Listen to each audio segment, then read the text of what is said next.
name's Nick Krzmanich. I changed front tires on the number 11 FedEx Toyota from Kenosha, Wisconsin. Been changing tires for 4.5, 5 years now.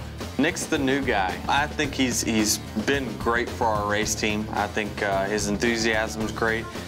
He's a guy that strives to get better and better. My name is Brandon Pegram. I'm the front tire carrier on the number 11 from Statesville, North Carolina. This is my 8th year carrying tires. Ultimately, Nick's gun's coming in there, and if that tire isn't indexed and it's not on those studs, then the whole pit stop's going to be messed up. So a lot really relies on Brandon to do his job well.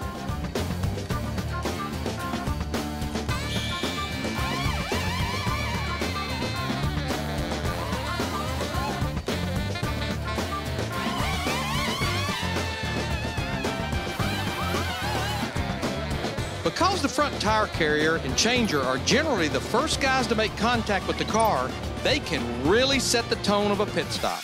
Nick, we know that there's marks for Denny Hamlin to start the FedEx car to stop it at. But we're going to notice here where you're almost anticipating he's going to stop on his mark, but he ends up stopping a little short, and you almost have to crawl backwards to the right front. So you were trying to anticipate it, but he ended up stopping short. Yeah, we were coming around the car at that time, and the pit road at Indy is real narrow and it's got a lot of grip for drivers to stop. And the way I lined up the car, it looked like it was going to slide right to me, and it just stopped dead. Brandon, it amazes me, but I think it more amazes the race fan. When you throw, whether it's the right front or the left front tire up there, it absolutely hits the lug studs perfect. How do you do that every single time you throw a tire up there? Just a lot of repetition. Hopefully you hit it perfect every time, but yeah, that's definitely the goal.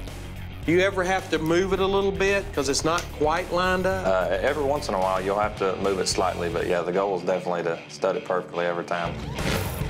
Talk a little bit about the balance between being quick but being effective. Make sure it's all about on each right front, left front, 5 lug nuts off, 5 lug nuts on. Sometimes almost slow down and you'll almost pick up time sometime.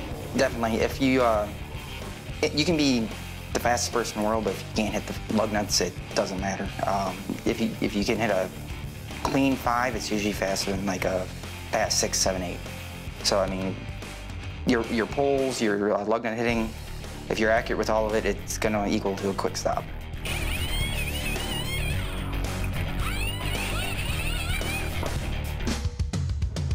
When pit stops are measured in seconds and even tenths of seconds, sometimes even the tiniest mistake can be catastrophic.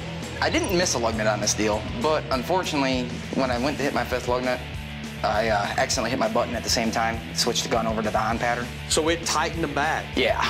So that's where I got screwed up on, and I didn't realize it until I think the 3rd time after I went back in and tried to hit the lug nut.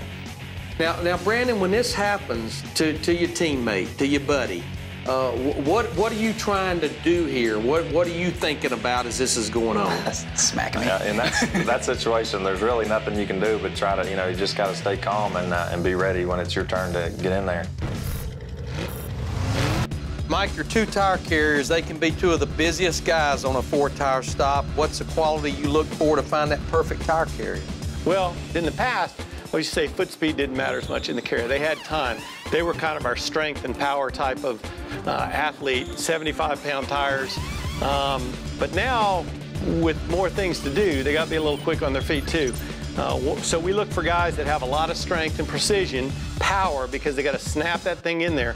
You hear a lot of talk about core now in training and core fitness. These guys have to have the best core fitness because you don't put that tire in with your arms, you put it in with your core. You rotate and power in there.